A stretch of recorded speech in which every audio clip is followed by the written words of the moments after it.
My apologies for the delay, my darlings. Anyway, I am back, and we'll start off this week with Chapter 2 of Master of the World. I reach Morganton. The 27th of April, having left Washington the night before, I arrived at Raleigh, the capital of the state of North Carolina. 2 days before, the head of the federal police had called me to his room. He was awaiting me with some impatience. "John Strock," he said, "are you still the man who, on so many occasions, has proven to me both his devotion and his ability?" "Mr. Ward," I answered with a bow, "I cannot promise success or even ability, but as to devotion, I assure you it is yours." "I do not doubt it," responded the chief. "And I will ask you instead this more exact question. Are you as fond of riddles as ever, as eager to penetrate into mysteries as I have known you before?" "I am, Mr. Ward." "Good, Strock. Then listen." Mr. Ward, a man of about 50 years, of great power and intellect, was fully master of the important position he filled. He had several times entrusted to me difficult missions which I had accomplished successfully, and which had won me his confidence. For several months past, however, he had found no occasion for my service. Therefore I awaited with impatience what he had to say. I did not doubt that his questioning implied a serious and important task for me. "Doubtless you know," said he, "what has happened down in the Blue Ridge Mountains near Morganton." "Surely, Mr. Ward, the phenomena reported from there have been singular enough to arouse anyone's curiosity." "They are singular, even remarkable, Strock. No doubt about that. But there is also reason to ask if these phenomena about the Great Eyrie are not a source of continued danger to the people there, if they are not forerunners of some disaster as terrible as it is mysterious." "It is to be feared, sir." "So we must know, Strock, what's inside of that mountain. If we are helpless in the face of some great force of nature, people must be warned in time of the danger which threatens them." "It is clearly the duty of the authorities, Mr. Ward," responded I, "to learn what's going on within there." "True, Strock. But that presents a great difficulties. Everyone reports that it is impossible to scale the precipice of the Great Eyrie and reach its interior. But has anyone ever attempted it with scientific appliances and under the best conditions? I doubt it, and believe a resolute attempt may bring success." "Nothing is impossible, Mr. Ward. What we face here is merely a question of expense." "We must not regard expense when we are seeking to reassure an entire population or to preserve it from a catastrophe. There is another suggestion I would make to you. Perhaps this Great Eyrie is not so inaccessible as is supposed. Perhaps a band of malefactors have secreted themselves there, gained access by ways known only to themselves." "What? You suspect that robbers—" "Perhaps I am wrong, Strock. And these strange sights and sounds have all had natural causes. Well, that is what we have to settle, and as quickly as possible." "I have one question to ask." "Go ahead, Strock." "When the Great Eyrie has been visited, when we know the source of these phenomena, if there really is a crater there, and an eruption is imminent, can we avert it?" "No, Strock, but we can estimate the extent of the danger. If some volcano in the Alleghenies threatens North Carolina with a disaster similar to that of Martinique, buried beneath the outpourings of Mont Pelée, then these people must leave their homes." "I hope, sir, there is no such widespread danger." "I think not, Strock. It seems to me highly improbable that an active volcano exists in the Blue Ridge mountain chain. Our Appalachian mountain system is nowhere volcanic in its origin, but all these events cannot be without basis. In short, Strzok, we have decided to make a strict inquiry into the phenomena of the Great Eyrie, to gather all the testimony to question the people of this towns and farms. To do this, I have made a choice of an agent in whom I have full confidence. And this agent is you, Strzok. Good. I am ready, Mr. Ward, I cried. And be sure that I shall neglect nothing to bring you full information. I know it, Strzok, and I will add that I regard you as specially fitted for the work. You will have a splendid opportunity to exercise, and I hope to satisfy, your favorite passion of curiosity. As you say, sir. You will be free to act according to circumstances. As to expenses, if there seems reason to organize an ascension party, which will be costly, you have carte blanche. I will act as seems best, Mr. Ward. Let me caution you to act with all possible discretion. The people in the vicinity are already overexcited. It will be well to move secretly. Do not mention the suspicion I have suggested to you, and above all, avoid arousing any fresh panic. It is understood. You will be accredited to the mayor of Morganton, who will assist you. Once more, be prudent, Strzok, and acquaint no one with your mission, unless it is absolutely necessary. You have often given proof of your intelligence and address, and this time I feel assured you will succeed. I asked him only, when shall I start? Tomorrow. Tomorrow?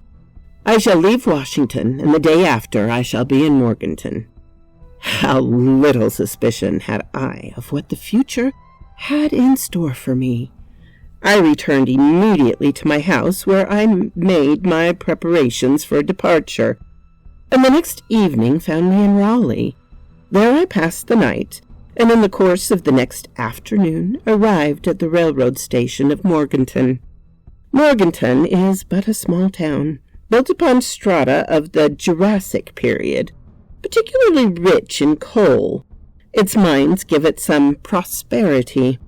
It also has numerous unpleasant mineral waters, so that the season there attracts many visitors.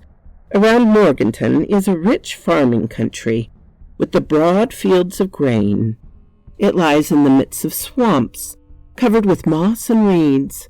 Evergreen forests rise high up the mountain slopes.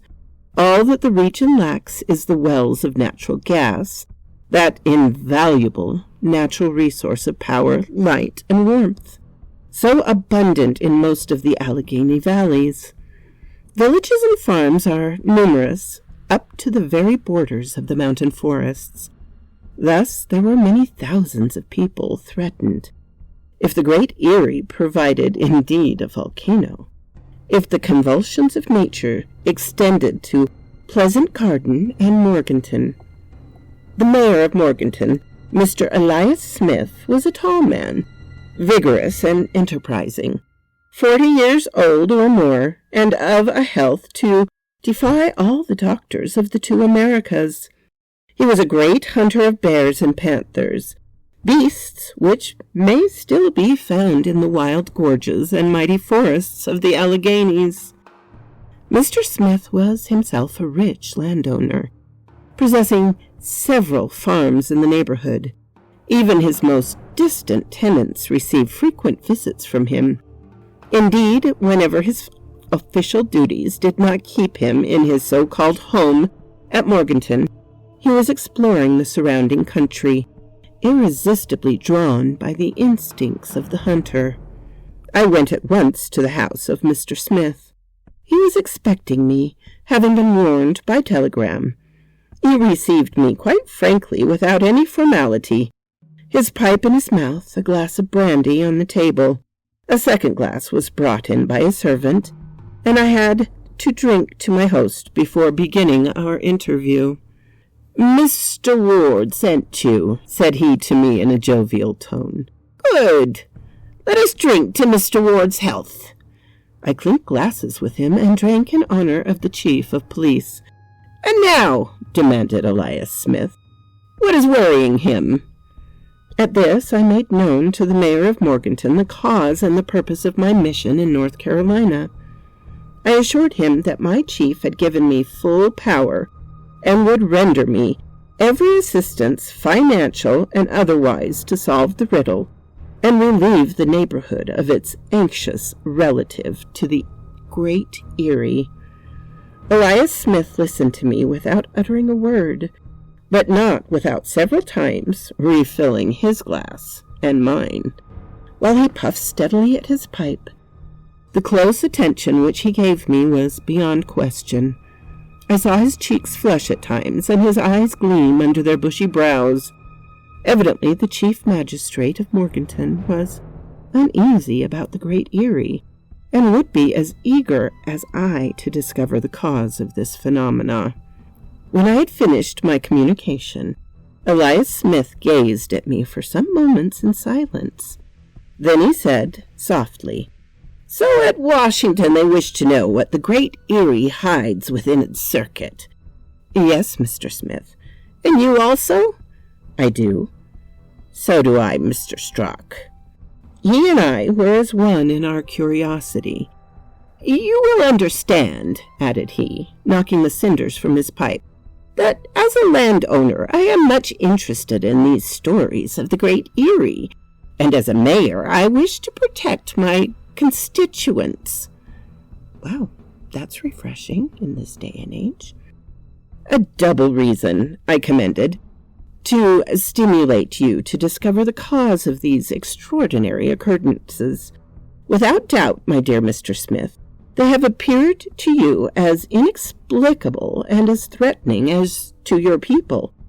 "Inexplicable, certainly, Mr. Strock.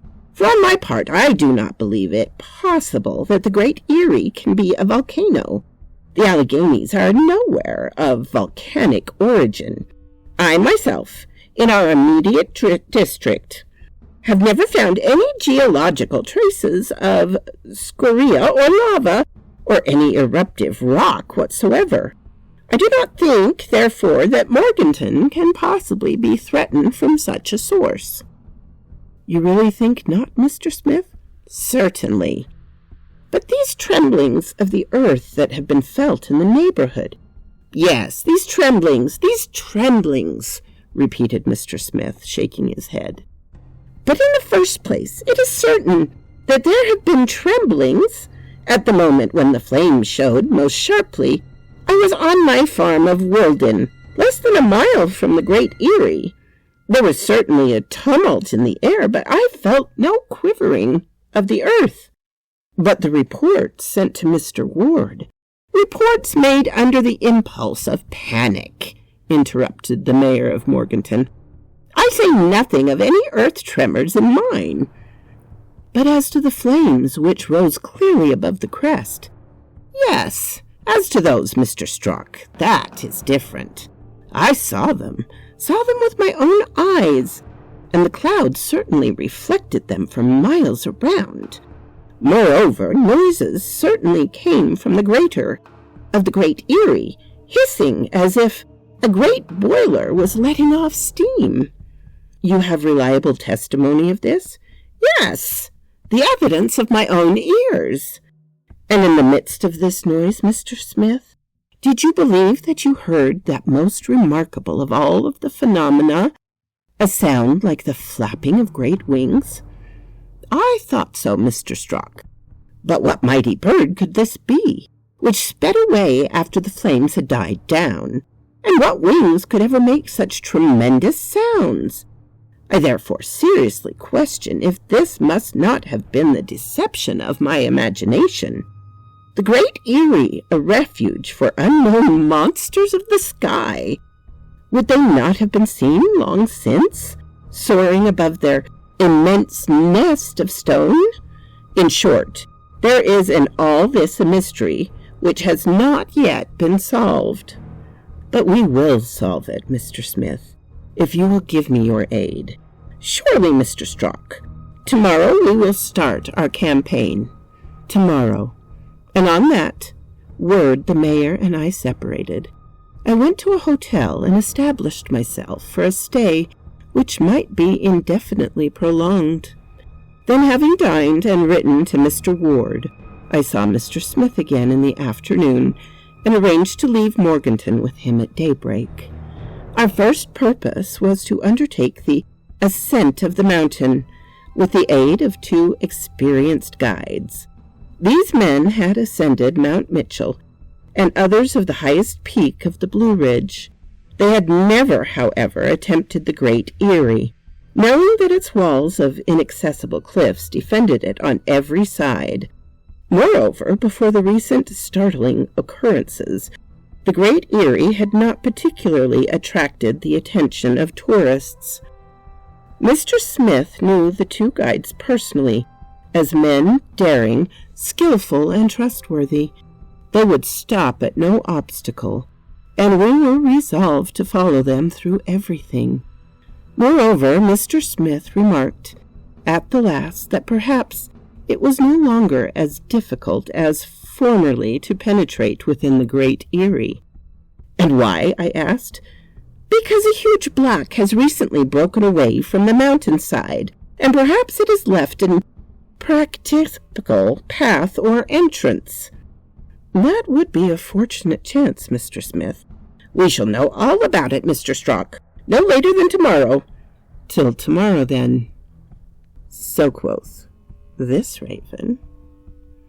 I hope you are all enjoying the last of the summer, my darlings, and that things are going well for you. I appreciate every comment, every like, and I love every subscription. So if you feel inclined to do any of those, please do. And if you want to share, wow, that would be awesome. Anyway, have a lovely day, my darlings.